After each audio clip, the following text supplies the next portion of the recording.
Nickelodeon and Cartoon Network's rivalry has always been peculiar as far as business rivalries go, in that they tend to share a lot of personnel, but it's the very specific creative identities of the networks that makes their output come out so different. And that's a great thing, no one wants all their entertainment options to look homogenous. There is one show that could have been cut from either cloth though, a cartoon take on a Nicktoon, and that is Cow and Chicken. This review is already probably gonna sit wrong with Cow and Chicken fans, as it's always had to face accusations of being a Ren and Stimpy wannabe. That show was a big hit for Nickelodeon, and while not every following 90s cartoon wanted to be it, it was a massive influence. Cow and Chicken has too similar a setup. Big, dumb, friendly character and short, grumpy character go on crude, nonsensical adventures. But I don't want to write it off there, because it's got its own style and sensibilities that make it one of Cartoon Network's most unique offerings. More of a dated relic, depending on how you view the glass. It's a difficult show to hate though. This review is already confusing and you have no idea what the takeaway could be. Good. It's a proper Cow and Chicken retrospective now, and the creator we have to be retrospective about is David Feiss, who got his start young. Around the age of 19, he'd made a music video for the Beatles song Maxwell's Silver Hammer, and that incentivized his parents to find him a job in the animation industry. And that job ended up being at Hanna-Barbera, which he joined that year in 1978. He'd had a long resume of animating and directing by the time he was hired by Spumco to work on their upcoming Nicktoon, The Ren and Stimpy Show, in 1990. I can hear through a portal to the future some of you saying to yourselves, that explains a lot. But when he devised Cow and Chicken, it wasn't to be his own answer to Ren and Stimpy, rather, it was a children's book at first, where Cow and Chicken were boyfriend and girlfriend. But around the time he heard that Cartoon Network were looking for show pitches for their upcoming anthology series, The What a Cartoon Show, Feiss changed the Cow and Chicken into being siblings because he felt it was a dumber and funnier idea. He also had a dream of the devil, and that worked its way into their world. Cow and Chicken and No Smoking premiered on The What a Cartoon Show on November 12th, 1995. What a Cartoon had a lot of Ren and Stimpy lookalikes, whether that be an art style or core dynamic due to many factors, like it being that popular, and other Spumco veterans joining the showcase. But No Smoking proved to be one of the most popular shorts in nearly every focus test Cartoon Network shopped it out to, so it was picked up for a full series the following year. I know it was in full swing by 1996 because David Feiss used to have nearly every episode's delivery date on his website as a spreadsheet. That's dedication to preserving your history. Now we'll always know Fluffy the Anaconda is a 97 baby. Cow and Chicken would make its debut on July 15th, 1997, one day after Johnny Bravo, and one day before Season 2 of Dexter's Lab. This could be considered the week the cartoons became a fully fledged brand, but Cow and Chicken was the biggest outlier. Not in a bad way, though it did receive some criticism for its crude humor. It was too strange for some, but showed that while Cartoon Network's style was usually clean and vintage, you didn't have to fit in to be part of the group. It ended on August 13th, 1999, by which time the age of the crude gross-out gag fest was coming to an end. It has the unfortunate honor of being the first cartoon to end, and if I'm making it sound like a complete product of its time, that's because it is. Just before I get started, I Am Weasel started as a segment on Cow and Chicken, but I'll review it separately some other day. Dear Diary, you ain't never gonna believe what I am about to write down on yours. Mama had a chicken, Mama had a cow. Dad needn't know who else Mama sleeps with. Those children, unusual in their conception as they are the stars of many tales. These tales often, but not always, involve a red guy trying to ruin their lives somehow. It's a pretty simple setup for a cartoon. A weird one, but still simple. Not a whole lot of characters, but a lot of freedom in the kinds of stories they can approach. Cow is certainly a main character, a little girl who's a big stupid cow. She can't exactly rely on being cute, but still being dramatic, curious, and caring demonstrates that there would always be more to her than being a little girl. She's also a Spanish-speaking superhero, Super Cow. I'm here to break the ice. These two are the same people. Her older brother Chicken also isn't what he appears. An East Coast attitude wrapped up in a smug little bird who'll do whatever it takes to make a little more cash. It'd be easy to make him brash and leave it at that, but they pepper in those moments where he'll save Cow or do something for her to drive home that he's a good older sibling. The main villain and breakout star is the Red Guy, a naked demon who'll jump around on his hiney and torment Cow and Chicken however he can. After the pilot, they weren't allowed to call him the devil or show him in the underworld, but one look at him gives you the gist. He's all-powerful, he can appear anywhere he wants just to cause trouble, but he's not smart enough to succeed in any of his plans. He's an effective joke antagonist, and Charlie Adler's performance is indispensable, as is the case for Cow and Chicken too. This show alone is enough to make him one of the most impressive voice actors in history. Cow and Chicken have a mum and dad who are quite eccentric. You only see their legs, and that's because that's all they are. They don't give their children the best advice or the safest places to go, and laugh maniacally at just about anything. They're a skewering of an era of parental standards that was not the norm by the 90s, but there are still parents like them, if that makes any sense. Chicken's got some friends, Flem and Earl, who are dumb and easily duped into playing along to Chicken's many schemes. There's a few times where they can exist independent of Chicken, so it's not like they're just stock characters for the sake of it. Earl's my favourite of the two because his voice is Dan Castellaneta doing the Barney voice, but for an 11-year-old. It's strange, but that's the point. Let's draw straws to see who goes in! But Chicken's is the best! Dang! This is Richard Nixon's enemies list! You just crossed out his name and put yours! It helps that there's some of the only prominent supporting characters on this show, unless you count Lance Sackless, Rear Admiral Floyd, Major Wedgie, Geraldo Rear Viewer, Mrs. Bear Derriere, Ivan Pants, and all their close relatives. You've also got their abrasive teacher, who wouldn't be out of place in the Jerome Horrocks faculty, and their cousin, Boneless Chicken, a stand-up comedian and Vietnam War veteran. His character is random access humor, but I love it. I love that Chicken, who was born under strange circumstances himself, has this cousin who exists to be a weird joke character. Boneless Chicken's actually my favourite character, and the sort of humour I like from this show when I get it. Oh, golly, we're going to have so much fun! Brother and sister! Something that should be clear about the way Cow and Chicken is constructed is that it was riding the wave of nearly every 90s animation trend. I'm not saying that as if to say it was just a byproduct, because it's not that cynical. They're making something new out of what was familiar to audiences of the time, and that involved drawing a lot of hindquarters. I usually pixelate cartoon butts to be better safe than sorry, and because it's funny, but I can't this time. This show is unpixelatable. It's one of the most naked shows ever made for kids, and while there is a debate to be had if some of this content is simply too perverted for them, this was all an artistic choice with an intent, to see where Cartoon Network would draw the line. Turns out they drew it at carpet munching, but my spiel on Buffalo Gals is gonna come a little later.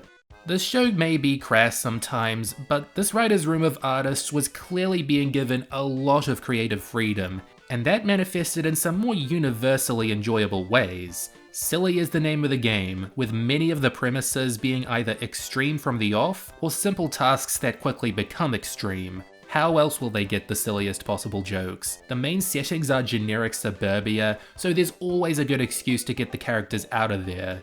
A pretty novel thing about Cow and Chicken, compared to a lot of the rest of its kin, is that it steers far away from direct parodies. They aren't outlawed, but they want their stories to be evergreen, the sorts of tales that'll make just as much sense in 2027 as they did in 1997, as long as airplanes still exist by then.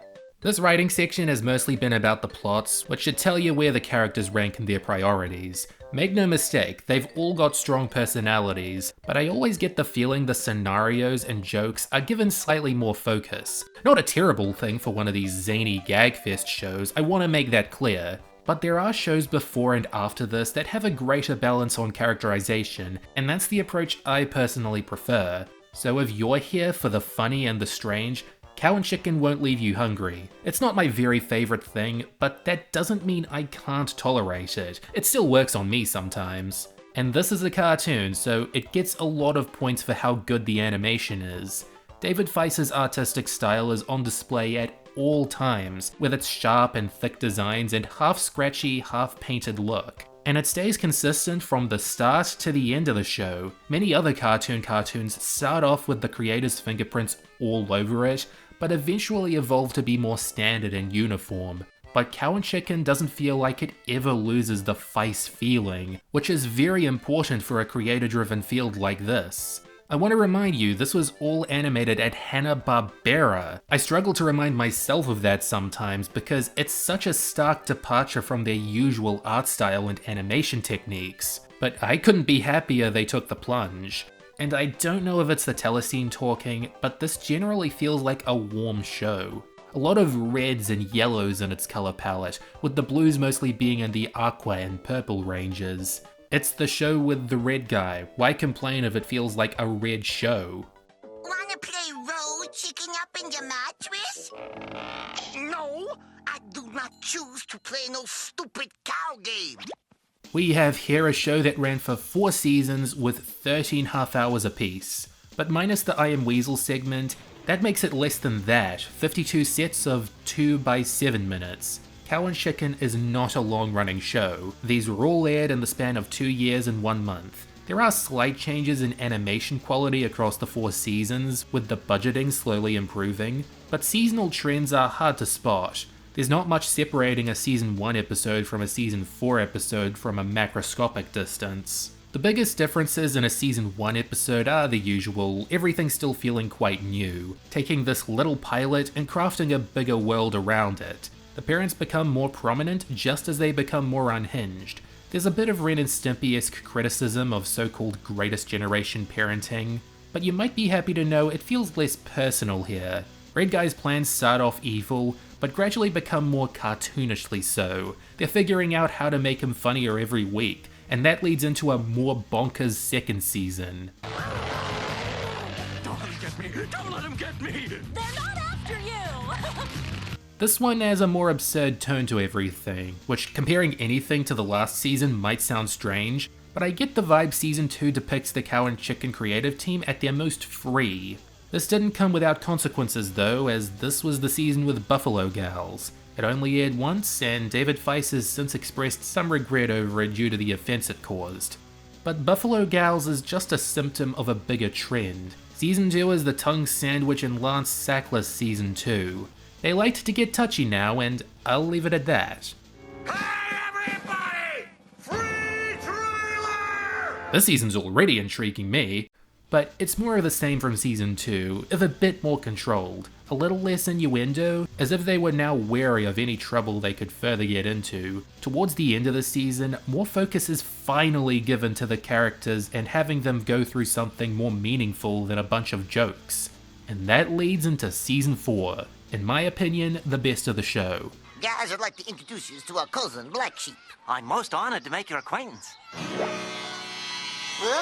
Or episodes like Black Sheep of the Family, The Big Move, and Major Wedgie. Some of these don't seem so touching, but there is an element of it to them and many more other season 4 episodes. I might be reading too deep into this, but it felt like the crew had spent enough time with these characters by now that they wanted them to come off a little deeper and willing to learn things now. I don't know if they were offered a season 5, but it probably would have been more of this, and I'm a little sad the show ended so soon now. But I'll take what's given to me. There's enough seriously good times for a top 10 list. Major Wedgie takes us back to how Mum and Dad first met, in a wartime romantic comedy, fitting for a pair of characters who, let's face it, could only deserve a backstory this screwy. The Penalty Wheel is a parody of a very familiar game show, Red Guy using his position as host to taunt the contestants. It's a premise that promises creativity, and a story that promises some catharsis by the end, and you get both. The Exchange Student is a story of an unlikely friendship between Cow and foreigner Slappy McCracken. Touching, powerful, and sure to spread a positive message about acceptance for generations to come. A Couple of Skating Fools is about figure skating. You can never be out of ideas if you haven't done the figure skating episode yet. Chicken, Flem, and Earl are into it today for some reason, but a silly enough narrative unfolds to make you believe its farcical ways. The Ballad of Cow and Chicken was a quirky way to end their adventures, in song form. It's a long run away from Red Guy, and I feel it's got more spice to it than a musical adventure in the bayou, as fun as that sounds. Time Machine knows what it wants to be, a goofy demonstration of the butterfly effect. Cow and Chicken travel back to the primordial soup and turn everyone into coins in the future. It's completely successful, if a bit simple. The day I was born should have been a simple endeavor for Cow, finding out how she came to be, but everyone's got a slightly different recollection of what happened. Did I say slightly? Don't know how that got in the script. Great execution of a premise that shows where they were headed in the later seasons. The King and Queen of Cheese is the tried and tested child slavery storyline. The red guy gets Cow to produce milk on his farm for cheese, but she realizes he's not an ethical farmer in the slightest. This one ends in a rebellion, which is always satisfying to see before Red Guy. The Laughing Puddle is almost a horror story. Most of the regular characters are confronted with a giggly bit of water and get sucked into it some way or another. But take it from me, if you want to join them in the puddle, it's not so bad. My favorite episode is Black Sheep of the Family, starring Cow and Chicken's severely misunderstood cousin. Once again, I seriously don't know what's up with their gene pool. No one can see the Black Sheep as anything but a burden and a criminal, except for Cow, who trusts him no matter what. This is a strong display of her most useful personality traits, and I'm making this sound deeper than it really is. It's just a funny and effective story. I don't know why these ones can't be. Piano Lessons is one of the only times I felt season 4 feeling a bit tired, like they were having Red Guy prep Cow and or Chicken for stardom again because it worked before, act like a militant to them because it worked before, less than ho-hum. Chicken's first kiss is your chance to see Chicken get kissed by a girl in school, then tormented at the thought of having cooties. It's better at being a psychological drama than anything else, and I mean anything else. Cow's Toys is a little Toy Story which can't live up to any theatrical comparison points. Felt a little too late to give Piles and the gang any characterization without it feeling undercooked. Buffalo Gals is worth a watch and some thought afterwards, but I think it got pretty blunt and tasteless with the well of humor it went to. There's a moral to the story, but it's a secret! Cow Loves Piles is a repetitive one. Cow and Chicken bungle their way through a fair, and Chicken goes through a lot just so Cow can survive. An early one, and one you'll forget you watched a couple seasons in. School Bully isn't the sort of tale that seems very appealing, and unsurprisingly, it wasn't. It treats its topic quite seriously, then just gives up, ending on some gags that remove all the tension. I'd rather it be weirdly serious or weirdly stupid, not in this flimsy in-between. PE is your typical cartoon routine of the characters being naked somehow and trying to escape their situation without being caught for indecent exposure. In a show with a lot of butt jokes and a lot of dirty humor, there's nothing special, shocking, or new to this one. Sow and Chicken is like the evil twin of the Black Sheep episode. How does anyone keep track of what I'm saying? Sow is putting Cow through misery and blaming her for a ton of bad things, tons of people fall for it just so a plot happens, and there's nothing else to Sow's personality other than being a generic delinquent. Who's Afraid of the Dark is the worst example of Mum and Dad's eccentric parenting. They hire the red guy not to help Cow and Chicken be less afraid of the dark, but to be more afraid of it. Look at how bored their kids are throughout most of this. They know this is a pointless endeavor. Worst episode for me is Chicken in the Bathroom, coming in a distant last place. Nearly all of it is just Cow, Mum and Dad holding it in and making up phrases for holding it in, while Chicken refuses to share the party. I can see why it works on some, but I can't take my thinking goggles off for this one. It just seems like a rush job compared to the others. And that's nearly all I can say about Cow and Chicken. I can't exactly dive deep into a show like this. You can't praise or scrutinize it for too long without repeating yourself, and it's pretty short, making up 2/3 of 52 episodes. Cutting the I Am Weasel segments definitely did a number on what could be discussed, but like with Evil Con Carne, I'm saving it for its own review, which is within my priorities. But as a whole, Cow and Chicken may be a little spotty and crude for my liking, but I respect what it accomplished, making Cartoon Network a home for the stranger folks in Toontown. Cow and Chicken begot Ed, Edd n Eddy, which I'm sure is a show many of you vastly prefer. But Cow and Chicken has a legacy of its own. Red Guy made a small appearance in Jellystone earlier this year, proving there is still some time for it to shine. It's always there if you want something mindless and unpredictable, and even a little risky. I gotta say, I wasn't looking forward to reviewing this show due to its dismissal as a rip-off from some Ren and Stimpy fans, and while I can't say I prefer it, I'm always happy when I've got something positive to leave you with. It's not a black sheep after all. End. The Marvelous Misadventures of Flapjack is coming up next.